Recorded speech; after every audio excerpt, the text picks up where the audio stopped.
C'est l'heure de l'information sur Eden Télévision. Merci de nous préférer. En voici le sommaire.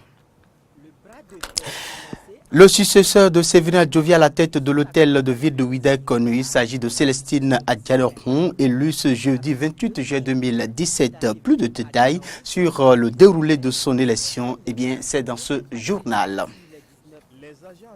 Atelier d'information et de renforcement de capacités sur les crimes environnementaux au Bénin. Il a démarré depuis hier à Cotonou. Les détails, c'est dans un instant.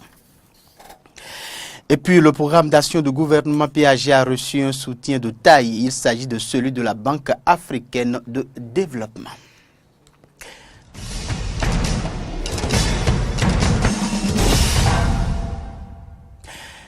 Bienvenue à toutes et à tous et merci de nous préférer une fois encore. La mairie de Ouida a enfin un nouveau maire. C'était hier, jeudi 27 juillet 2017. Célestine Adjanoron a été portée à la tête de la cité des Passais. Et c'est à l'issue de la session extraordinaire du conseil communal convoqué par le préfet du littoral, le préfet du département de l'Atlantique, Jean-Claude Kodia. Voici le film du déroulé de cette séance de l'élection de la première autorité de Ouida avec Aristide Setti et Damien Pedro. Le bras de fer annoncé entre Célestine Adjanoron et son acolyte Venance Nyingla pour la succession de Sévérin Adjovi n'a plus eu lieu ce jeudi. C'est à Sévérine Adjanoron que revient désormais les rênes de la cité des Passés. Sur les 19 conseillers, 12 ont répondu à la convocation de l'autorité préfectorale pour l'élection du successeur de Sévérin Adjovi. Au thème de cette élection, la nouvelle locataire de la ville de Ouida a bénéficié de 11 voix et contre une abstention. Au bout d'un long suspense, le préfet de l'Atlantique, Jean-Claude Kodia, annonce le nom de celle qui en charge désormais la destinée de la commune de Ouida. Le 14 juillet dernier, nous sommes retrouvés ici, mais nous n'avons pas pu conduire à terme la session qui devrait procéder au remplacement de l'ancien maire Adjovi Sévérin pour des questions d'interprétation. Aujourd'hui, nous sommes revenus, Dieu était avec nous et je dois saluer la sagesse du conseil communal qui vient enfin de procéder au remplacement du maire Adjovi Sévérin à la personne de Célestine Adjanoron. Alors, ce que je voudrais demander au maire Célestine Adjanoron, c'est de tout faire pour réconcilier Ouida avec lui-même. Consciente de la responsabilité qui est désormais la sienne, Célestine Adjanoron appelle à l'unité. Il faut que nous relancions les choses à Ouida. C'est surtout pour ça. Donc, on n'a pas fait ça pour se donner, pour avoir des honneurs forcément. Mais nous avons fait ça parce qu'on veut un changement. Et je crois que nous avons libéré Ouida, signe de la paix, la réconciliation avec tout le monde, la réconciliation avec le personnel d'abord de la mairie, la réconciliation avec les populations et la réconciliation au sein du conseil communal. Rappelons que Célestine Adjanoron fut ancienne présidente de la Fédération béninoise de basketball, ancienne directrice générale de la Société béninoise d'énergie électrique SBE et ancien député à l'Assemblée nationale. Célestine Adjanoron est donc le nouveau maire de la commune de Ouida. Mais quelle sera désormais la relation entre le maire entrant et celui sortant Sévérin Adjovi? Suivant la réponse qu'apporte le nouveau maire à cette interrogation, toujours au micro de Aristide Setti et Denis Marouya. C'est mon grand frère. Vous savez, dans une famille, il n'est pas dit forcément qu'il y ait la lune de miel en tout le monde.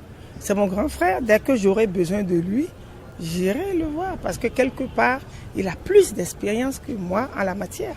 Et on doit le lui reconnaître. Il y a eu peut-être des choses qui n'ont pas plu, des choses qui devraient faire, qui ne sont pas faites. Mais ce n'est pas pour autant que je vais rejeter mon frère. Oui ou non? Je ne peux pas rejeter mon frère. C'était sûr. Les acteurs impliqués dans la présentation des ressources naturelles suivent depuis ce jeudi à Cotonou un atelier d'information et de renforcement de capacités sur les crimes environnementaux au Bénin. Une rencontre qui regroupe plus de 40 participants. C'est le directeur général adjoint des eaux, forêts et chasses, représentant le ministre du cadre de vie qui a présidé à la cérémonie de lancement. Reportage signé Corneille Aïssé et Damien Pedro.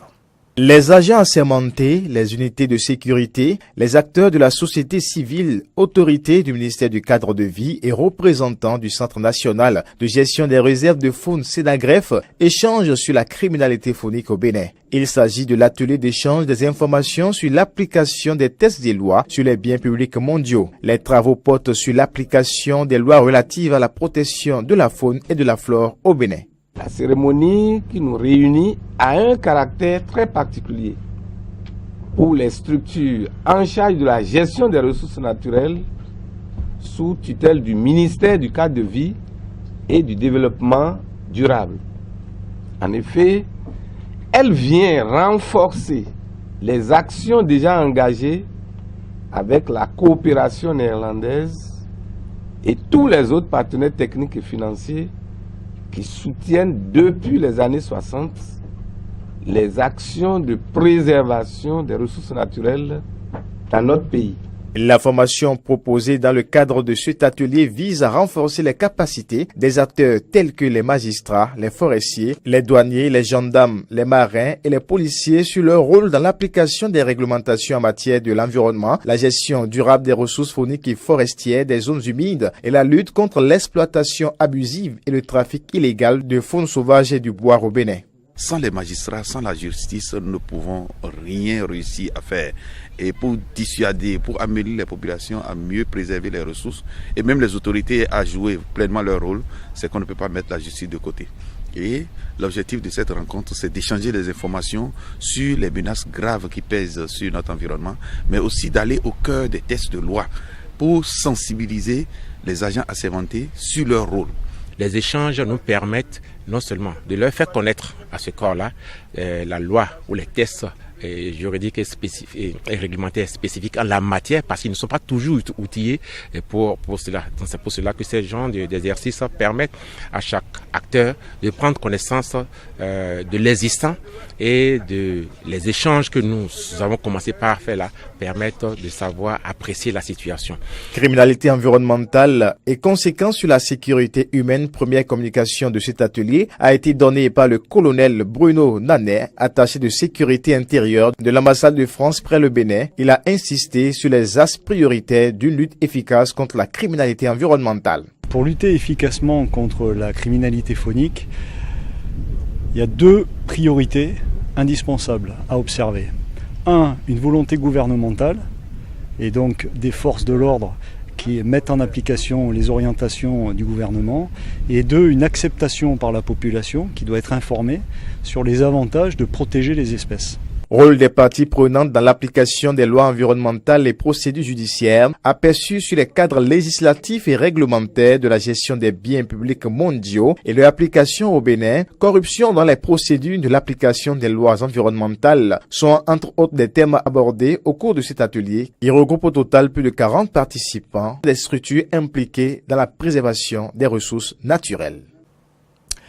La Banque africaine de développement a manifesté son accord pour accompagner le programme d'action du gouvernement. C'est dans cette dynamique qu'un atelier consacré au dialogue sur le document de stratégie pays DSP 2017-2021 de la BAD a été ouvert ce jeudi 27 juillet 2017 à Cotonou. L'ouverture des travaux a été placée sous l'égide du ministre d'État chargé du plan et du développement Abdoulaye Biotchane, représentant pour la circonstance le chef de l'État. Reportage Antoinette Sabo et Denis Marouya.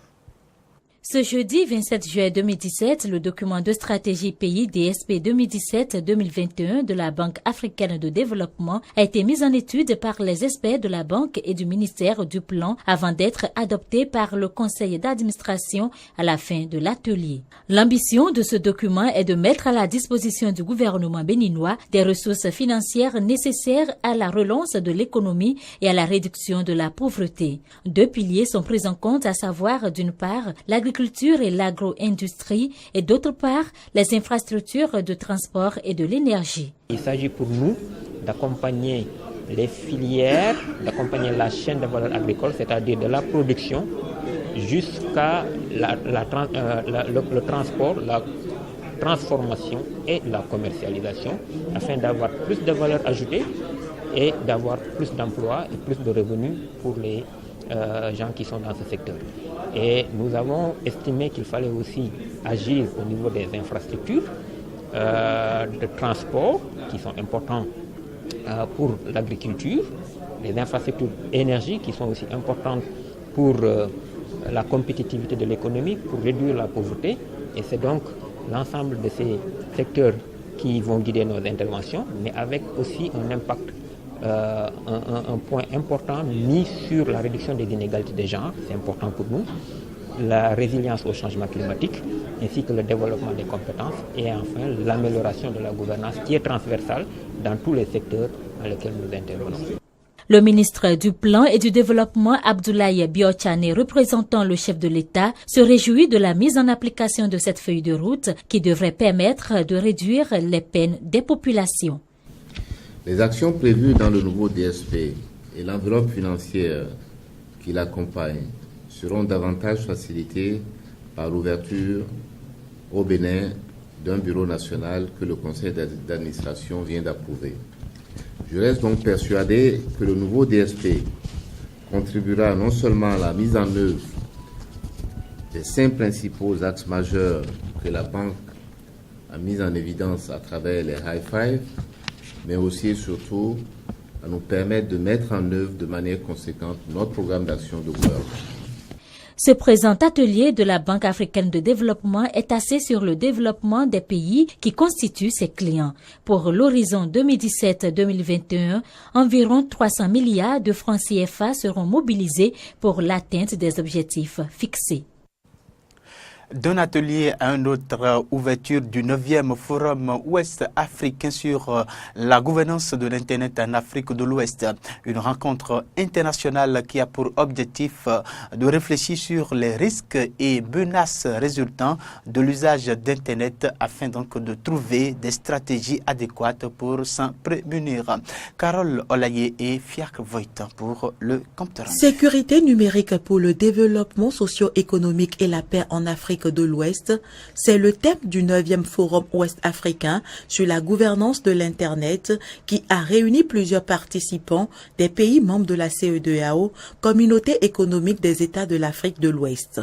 Ces derniers auront à réfléchir sur les conséquences néfastes de l'Internet telles que la cybercriminalité et à trouver les moyens de la combattre afin que les citoyens puissent sainement tirer profit de l'Internet, outil aujourd'hui plus qu'indispensable pour un réel développement social et économique des pays africains. Seuls 10% des internautes savent comment se protéger en ligne.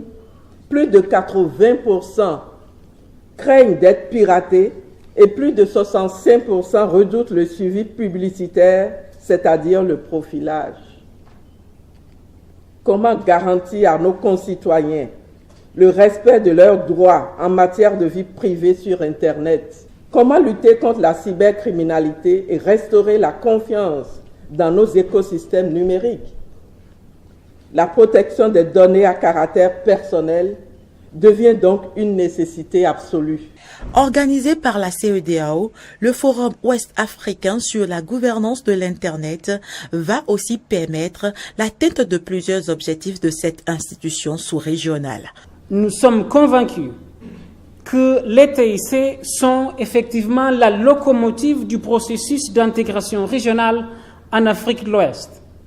Elles sont indispensables à notre vision 2020 de passage de la CEDEAO des États à une CEDEAO des peuples pour plus d'action envers nos citoyens. Des expositions, panels, conférences et ateliers meubleront cette rencontre internationale prévue pour durer 2 jours. Toujours dans le même registre, le Forum ouest africain des acteurs clés des filières agricoles, halieutiques et artisanales de l'espace CEDEAO. Il y est question de réfléchir sur l'amélioration de la condition des femmes au développement des secteurs sus-évoqués. Reportage signé Fréjus Seulan et Fiacre Voita. C'est par l'exécution des hymnes nationaux du Bénin et de la CEDEAO qu'a démarré ce 26 juillet 2017 à Cotonou le Forum régional des acteurs clés intervenant dans le domaine de la transformation des produits agricoles, halieutiques et artisanaux dans les 15 États membres de la CEDEAO. Un forum axé sur l'amélioration de la condition du genre par la promotion de la femme dans les différents secteurs de l'agriculture et de l'artisanat. Cette rencontre régionale est l'œuvre du Centre de la CEDEAO pour le développement du genre, en collaboration avec le ministère de la Fonction publique et des Affaires sociales du Bénin. Ce forum que nous avons l'honneur d'accueillir ce jour vise essentiellement à améliorer durablement la contribution des femmes dans le développement des filières agricoles, halieutiques et artisanales en Afrique de l'Ouest. Quelle belle idée! Ce noble objectif s'inscrit parfaitement dans l'atteinte de l'ODD 2, à savoir éliminer la faim, assurer la sécurité alimentaire, améliorer la nutrition et promouvoir l'agriculture durable. Un film documentaire présentant la situation du genre dans l'espace CEDEAO a été projeté à l'occasion.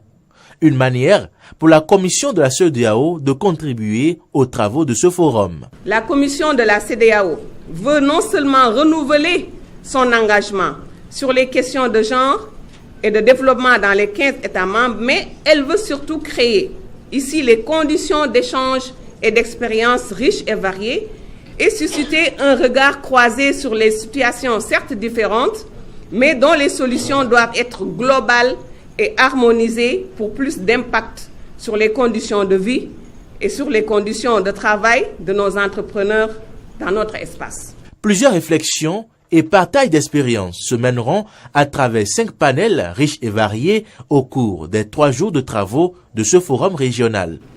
Je reste plus que jamais convaincu qu'au terme de cette rencontre, d'importantes résolutions seront prises pour le rayonnement des couches vulnérables en général et des femmes en particulier. Je voudrais souhaiter plein succès à nos travaux et vous assurer encore une fois de l'engagement ferme de la CEDEAO à accompagner la feuille de route et les recommandations qui découleront de notre rencontre pour une appropriation des axes d'intervention retenus au niveau de nos États membres et de nos partenaires. Les 2 personnalités ont par la suite inauguré et visité les stands d'exposition des produits agricoles et artisanaux transformés par les femmes des 15 pays membres. On a ici le miel nature, on a le fognon, le beurre de karité et quelques ustensiles de cuisine. Aujourd'hui, nous allons vous présenter la transformation des céréales locales, mil, maïs, riz. Et l'originalité de nos farines, elles sont panifiables. Je dis bien panifiables. Vous pouvez faire des cakes, vous pouvez faire des pizzas, des crêpes. Des stands qui ont édifié tous les participants sur le riche potentiel des femmes ouest-africaines. On va écouter à présent les réactions des participants au sujet des stands d'exposition des produits dans le cadre de ce forum. Congratulations, nos félicitations. Les femmes sont en train de prendre leur envol économiquement. Donc, plus que jamais, la balle est dans le camp des autorités, je dirais de l'État, ce n'est pas seulement le gouvernement, et des autres communautés régionales, internationales.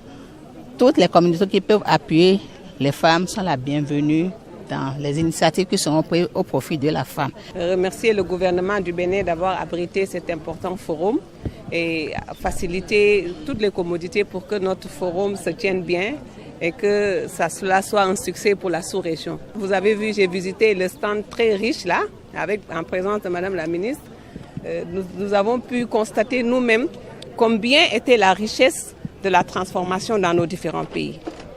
Donc il suffit d'en faire vraiment un secteur de qualité, comme la ministre l'a dit, un secteur confiant, parce que nous consommons déjà ces produits.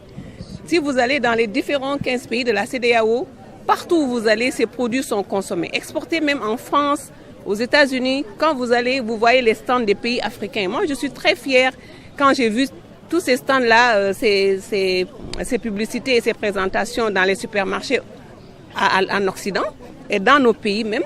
C'est pour ça que nous avons organisé ce forum. Nous avons besoin d'échanger entre nous, de voir la qualité de ce que nous faisons, de voir les bonnes pratiques pour que nous puissions les améliorer et impérativement créer un réseautage. Cette édition se poursuit le 1er août prochain. Le Bénin va célébrer plutôt son accession à la souveraineté internationale. Et déjà, les préparatifs des activités officielles devant entrer en ligne de compte de la commémoration de l'indépendance du Dahomey Bénin vont bon train. L'état-major des forces armées béninoises s'est exprimé à cette fin ce mercredi. On parle de défilé militaire pédestre et motorisé. Le 1er août prochain à Cotonou, vous pourrez donc voir des matériels militaires béninois, notamment ceux qui sont en attente de départ pour le Mali et le Congo où intervient l'armée béninoise. Laurent Antoine-Kess et Damien Pedro. Le 1er août 2017, cela fera 57 ans que notre pays, le Bénin, a accédé à son indépendance. Et comme chaque année, pour commémorer cet événement important, le traditionnel défilé des forces armées béninoises aura lieu sur le tronçon Étoile Rouge, Carrefour Une-Africa. Il y aura dans un premier temps le défilé pédestre et ensuite le défilé motorisé, le tout précédé par le dépôt de gerbes d'or par le chef de l'État en mémoire des enfants du Bénin morts pour la liberté. Cette année, il y a une particularité. Nous pourrons défiler que les matériels majeurs de la réserve opérationnelle, ceux de la direction centrale du génie des armées, du groupement national des sapeurs-pompiers et protection civile et enfin des matériels acquis par les forces armées béninoises en attente de départ ou de projection sur les théâtres congolais et maliens. Les autres moyens sont conservés au niveau des unités afin de continuer à exercer les missions quotidiennes. Et pour mieux célébrer cette fête, le tronçon réservé pour l'occasion sera fermé à la circulation du 28 juillet à 6h au 1er août 2017 à 15h. Un plan de contournement est élaboré et sera diffusé par voie de presse. Toutefois, le respect des dispositions prises à cet effet est une exigence. De même, les éléments des forces de défense et de sécurité qui ne sont pas impliqués dans cet exercice sont également concernés par les présentes consignes. Qu'ils soient en tenue civile ou en uniforme, à pied, à moto ou en voiture, il leur est demandé de faire honneur à la discipline militaire en évitant de forcer les barrages, créant ainsi des incidents inutiles. En tout état de cause, les éléments qui ne respecteront pas les présentes consignes s'exposeront à des sanctions sévères. Les collègues responsabilisés à chaque point stratégique sont tenus d'accomplir leur mission avec courtoisie et fermeté pour l'atteinte des objectifs visés. La célébration de cette année sera clôturée par un géant concert dans l'après-midi au stade général Mathieu Kékou de Cotonou. Il n'y aura donc pas de match de football pour la Coupe de l'Indépendance. Vous entendiez parler des voies de contournement du site du défilé militaire retenu pour faciliter les déplacements dans Cotonou. Voici ce qu'il en est exactement. Les populations sont donc appelées à emprunter ces déviations. Saint-Hérita, voilà, stade de l'amitié CG Zogbo Fifadi Saint-Hérita, stade de l'amitié Sika Toyota à Conticon Saint-Hérita, Frijose Calvaire, Gondwana et Erevan, bien sûr. Alors, il faut retenir que ces différentes déviations sont apprentées, bien sûr, du vendredi 28 juillet 2017 à 6h au mardi 1er août 2017 à 15h.